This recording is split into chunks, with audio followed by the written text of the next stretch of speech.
If you do go on to enjoy today's video, please remember to hit that like button and of course subscribe for more content. And if you need any coins for Ultimate Team to get a head start on the game, head to the link in the description. Use the code TVM for a discount at checkout. What is going on, guys? TVM here. Welcome back to the Cardiff City career mode. FIFA 21 well underway. I have to try and stop myself from saying Norwich City. But yesterday, of course, episode 1. Today, more or less episode 1 again, unfortunately, because it didn't save. I don't know why, although the shining light here is that we didn't really do anything yesterday. We played one pre-season game. I didn't sign anyone, didn't try and sign anyone, didn't try and sell anyone. It was just a case of trying to work out what was going on. This is in replacement of that game yesterday. We lost 1-0 pre-season yesterday. It's 0-0 today. I'm now going to go sign some people. We make some nice signings here, right? So first up is Adeyemi from Salzburg. I don't know an awful lot about him in real life. All that I know is he is highly sought after and considered to be a promising youngster. So 3.1 million, decent amount of wages as well, but happy enough to sign. We needed a striker with pace, and now we have one. He has 88 pace in general with the ability to play left wing. So I thought that that would be a pretty decent signing. This is something that really annoys me about FIFA, and they still haven't changed it. I tried to sign this Brazilian centre-mid from Shakhtar, offered him a wage, and rather than try and negotiate the wage, he just thought it was insulting and walked off. That would not happen in real life. They would go, well, no, that's way off the mark. This is what I want. Anyway, we signed, or rather we agreed a fee for another player. I can't say this guy's name. Vranks?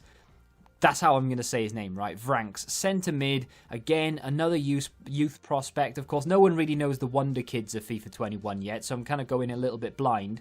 Went in for Neco Williams of Liverpool. Now, this is an interesting one because I think I overpaid. I don't think Klopp was expecting me to come forward and say, look, I'll give you this much. But hey, we got him and he signed for the club. So we needed a right back. We didn't have a right back in general. So we now have Williams in there, which is quite nice. So we've signed a centre mid, a right back and a striker.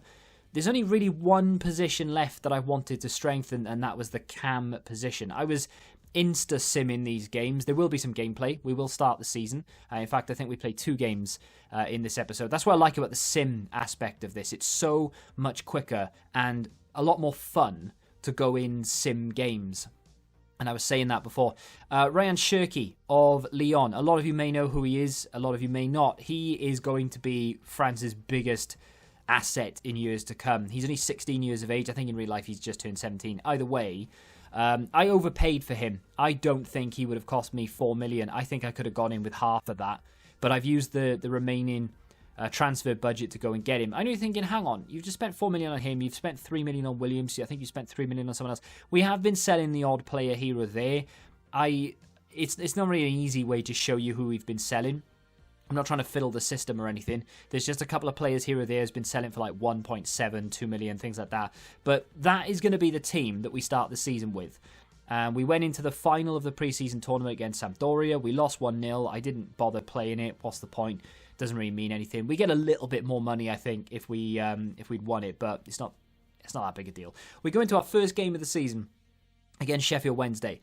And this, of course, is how it starts when you sim the game.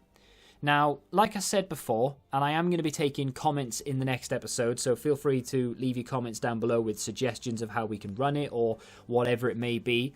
But I thought to myself, I want to get through the seasons quite quickly. I don't want to be dragging them out for 10, 15 episodes a season because there's just no need for it, especially when you can sim and jump in and jump out and have gameplay like we can here. We've scored a goal, great cross from Williams, and of course, that is an emphatic strike. I'm not very good at the game, by the way. I can score goals, I just can't defend. So you're going to see an awful lot of this screen, but like I said, I will play full games as well. If you're happy to see this, as we concede there, it is a shame that we don't get to see it, but Rhodes has scored against us.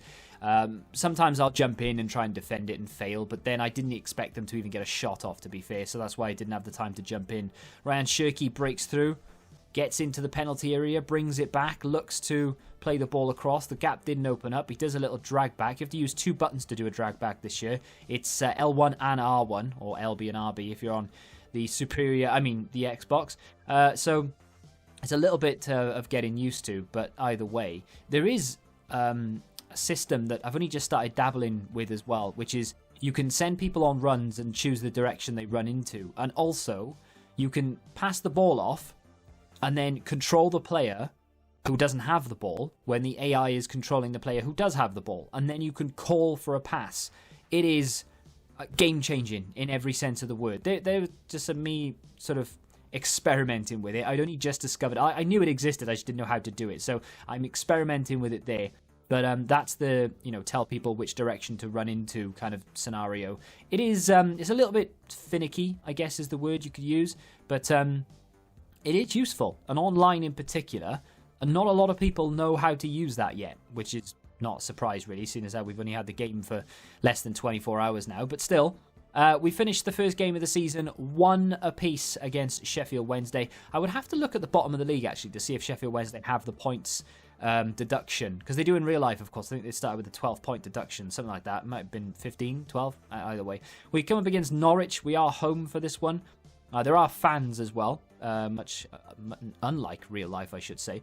But again, I've just gone into the sim and we're jumping in and out here or there.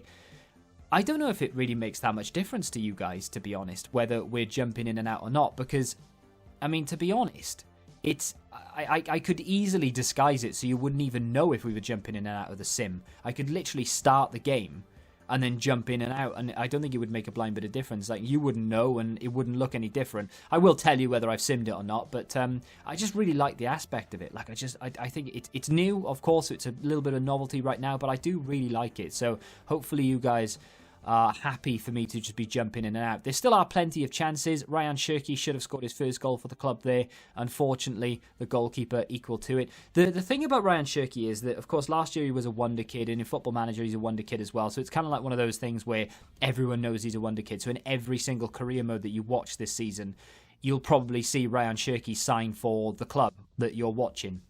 So it's a little bit boring.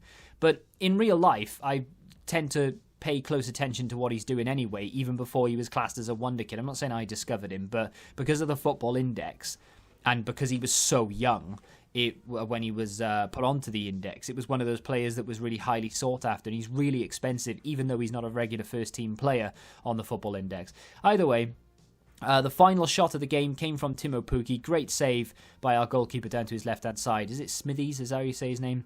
Either way, that is a really good effort. He is off balance a little bit, but he does manage to get a lot of power behind it. Great save. Cardiff fans not happy. I don't know why, because they're newly relegated Norwich. So realistically, they should be a good side, and they were. In terms of the league table, yeah, not great. Oh, there you go. So Sheffield Wednesday don't have the points deduction. So for those interested, you will start off on an even keel, much like everyone else. But after the first 2 games of the season, we are in 17th. That is the end of the second episode. We've had 3-4 transfers in that video. The transfer window is still open. We are still selling players. I will show you that in the next episode as well. If you're happy for me to keep simming through and obviously jump in and out of the games as I do, then I'm looking to maybe do 5 matches an episode. There may be more. I don't know. We'll have to wait and see. Either way, what I can tell you is that we're likely to get through this season, or at least until the January window, quite quickly. So if you want to continue this series to continue, I should say, do me a favor and hit the like button, subscribe to the channel if you're new, and until the next time, goodbye. Join the Betting Rebellion and find out what your football knowledge is really worth.